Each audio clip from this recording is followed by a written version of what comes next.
Welcome to the Openhand Shift Diaries, an informal viewpoint on the consciousness shift. And for this one, I'm speaking from the middle of the Paradigm Shift World Tour here in Cologne on the banks of the mighty River Rhine.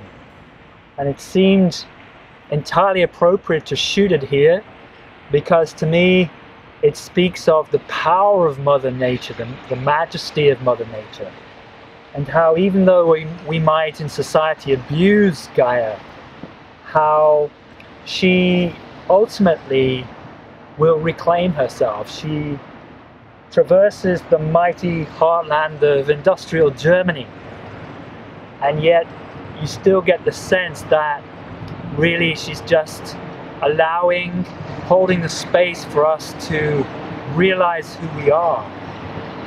And I think one of the key things that is happening at this current juncture in the shift is that we're beginning to witness in various places all around the world how abrupt climate change is having a phenomenal impact, whether it be from storms or from flooding or from drought or wildfire. We are seeing this now practically on a daily basis in various different parts, all parts of the world. And so I think it's really beginning to strike home what is happening, what is taking place. And although this might create some degree of fear and anxiety, which is entirely understandable, it's really essential that we grasp the magnitude of what is taking place and that we don't just drift along as if tomorrow is going to be just like it was today and yesterday, because it certainly won't be. Things are changing quite dramatically now. And it's very important that we integrate this into our landscape, that we embody it within our being. Because when you are separate from it, when you're pushing it aside, when you're in some kind of denial of it, then what's going to happen is it creates this polarity, and the polarity can be rocked around, pushed around by the twist and turn of events.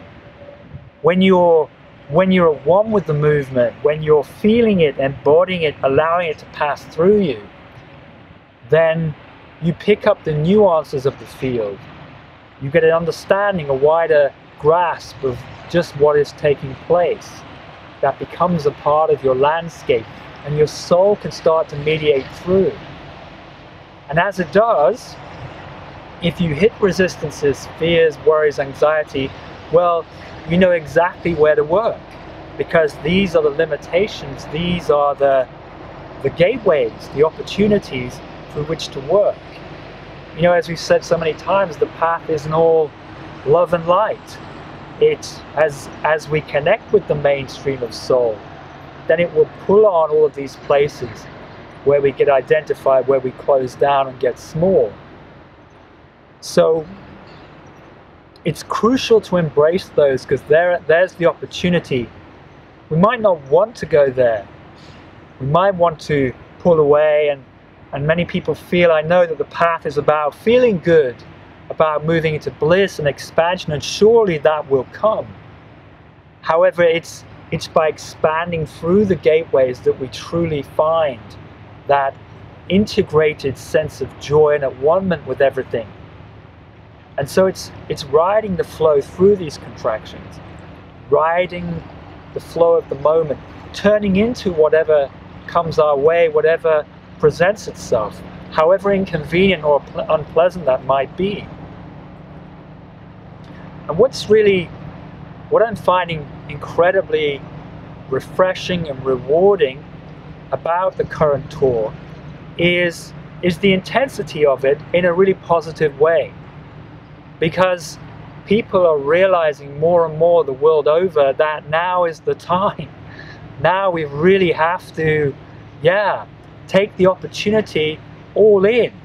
And people are realizing that. And they're realizing that it's time to own the stuff that we've taken on board over the years, over the lifetimes. It's time to take on board and own our karma and empower through it. And that's really what this journey is all about.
And so increasingly what I'm witnessing and seeing everywhere are people having the courage and the commitment to really face the internal resistances, the contractions, the fear, the worries, to really face these.